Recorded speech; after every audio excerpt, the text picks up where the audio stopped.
Shannon, how are you? Good. How are you? I'm good, thank you. So to get started today, I would love it if you can share your name, your role here at QuickBase, and maybe how long you've been with the organization. Sure. So, usually I'm not on this side of the interview, so you'll see when I talk to you about my job. My name is Shannon Curran. I've been at QuickBase for almost exactly 2 years. I started April 2 years ago. I run our content and comms function here, which means that all of the creator folks in the marketing team, so from organic social media, media relations, content marketing, as well as multimedia, so podcast and video, are all on my team. Love what I get to do every day. Part of it is that I host our podcast, so I'm on your side of this typically. But yeah, that's what I do here. Yes, I'm so happy to be able to turn the tables a little bit today. Well, let's talk a little bit about the tech industry. How did you get involved in the tech space? Kind of what was your journey kind of leading up to QuickBase?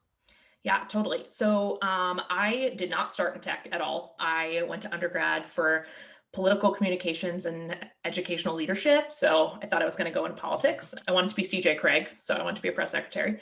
Yeah. And it's still possibly in the cards. But so I started off in nonprofit.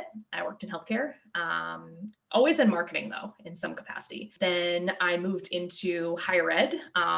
Because I wanted to get my MBA, and I thought the best way to do that would be for someone to pay for it. So I went and worked in-house public relations at a small business school in New England. And I moved into more of a content strategy role because I started to see how I was really excited by connecting content to the business. So when I started my MBA, I took my first global technology class and I was like, oh, this is it. I want to do this. It felt like my pace. I was excited by the fact that things were constantly changing. And I also was excited by, and also felt the need to sort of make an impact because a lot of my classmates that worked in tech were men. And I had worked in pretty dominant women-led teams in nonprofit and higher ed. And I was really kind of propelled to want to go into tech and really make sort of an impact in growing women in the teams that I was hopefully going to be building. Oh, that's fantastic. I have a similar background. I have a little bit of poli-sci, a little bit of education. I love that. And so I think that's a really interesting connection, thinking about kind of more female, women dominated kind of spaces and kind of translating that into a really predominantly male dominated space. So I guess as you've been on your journey, who have been kind of your mentors or the people that have kind of inspired you throughout your career journey and then getting into this tech space? I have always been someone that is pretty outspoken. If you know me, I'm not particularly shy. I am an external processor. I'm definitely an extrovert, which I now have learned is really a privilege in a lot of sort of capacities of my life.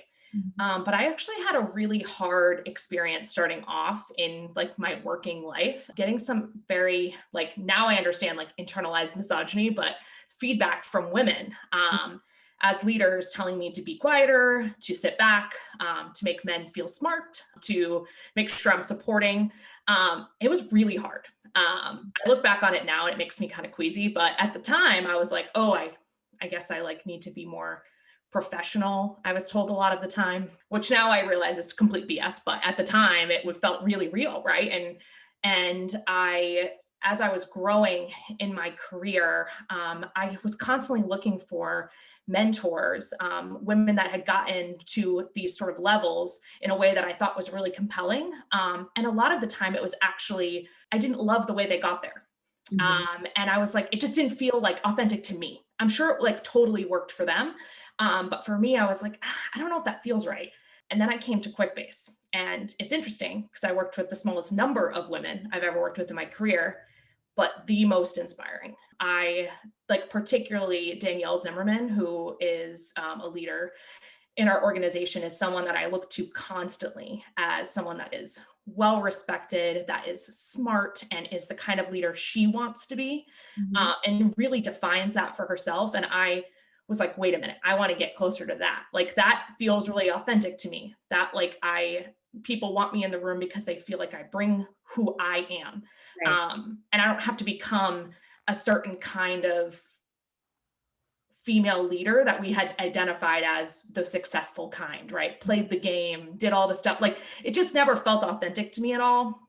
And it was really hard for me to try and fit into that. But like, it took like 80% of my energy just to try and be something I wasn't.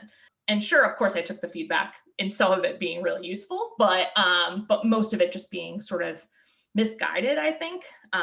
And so Danielle has been someone I've looked up to so much since being here, as well as, I work for Melissa Chandler, and she's someone that is also someone I look up to a lot. And now QuickBase has a lot more women than when I started. So you can look a lot of different places and see folks that are really inspiring.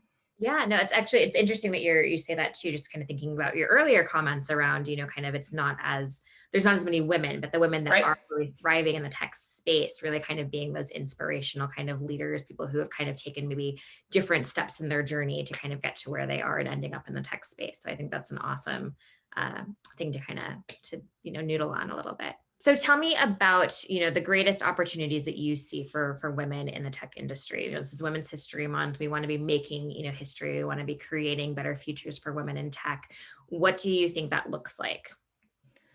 Yeah, I think the tech industry is better off because there's more women in it. I will stand there and say that, because I think we're finding that from all of the things that so I have a huge passion for management. It's something I care a lot about. Learning every day on how to be a better leader and a better manager. And we're seeing so much about the importance of empathy and leading with authenticity. And I see a lot of women in those sort of leadership levels that some of that comes really innate to. We've been taught a lot of our lives to sort of like push that back. And you don't talk about feelings at work. And we've realized now that like human beings work. We are managing people. Especially in 2020. Wow. Like, I have been a therapist. I have been a babysitter. Being a manager this year has been quite challenging, especially to someone that wants to do it right. Like, I want to make sure that I'm there for my employees, but also really pushing them and making sure that they know sort of what success looks like, but also being empathetic. And I think there's a huge opportunity for women to redefine what leadership looks like in the way that you want to, not in the way that, sort of referring back to before, like, if it's not authentic for you to sit and, lead quietly, then that's not the way you should lead, right? You should figure out, of course, you should figure out how, like, to be really respectful and, make sure you're engaging your team and really leading folks along. I found that to be really useful, like ask way more questions than give answers, like all that kind of stuff. But we are all our very own unique type of leader and player. Like, if you don't want to be like a people manager, don't be one. It's tough. You can be really successful in your career doing what really you leaning into your strengths. And I think that is a huge opportunity that the tech industry has as more women continue to get into it, because as we know, diverse perspectives create better businesses. So you should lead in the way that you feel is the best way to lead. And you'll learn and you'll mess up and you'll figure out. It also means you have to know yourself really well. So it's pretty exhausting, but I think it's worth it. Like, I feel so much more value that way, leaning into my strengths and continuing to improve on my weaknesses. But yeah, no, absolutely. A lot of opportunity. Absolutely. I think, as we think about, it's just not only about, kind of having diverse voices, kind of in the organization, but how are we elevating and raising those? And so having discussions like this with you, being able to share, with other women, both in our organization, other women in the tech space, and people who want to become part of the tech space, I think this is just a really helpful topic and conversation to be having. So thank you. Do you have any other kind of thoughts that you want to share with us before we wrap?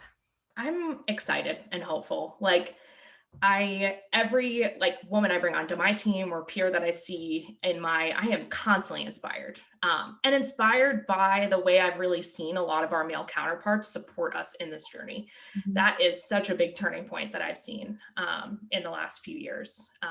Specifically here, I can only speak from where I am, but I'm very grateful. And also, if Trevor Noah can wear a hoodie, so can I. That is what I've constantly been saying. I don't have to get dressed if he doesn't have to. Love it. I love it. And I love that you're wearing a hoodie now too. That's yeah. I looked and was like, oh my God, I'm filming. And then I was like, I checked my own bias. I was like, I don't have to change. It doesn't change what my brain is going to say. So. Not one bit. I love it. Well, thank you so much, Shannon. I really appreciate the conversation and your time today. Yeah. Thank you so much, Andrea. I really appreciate it.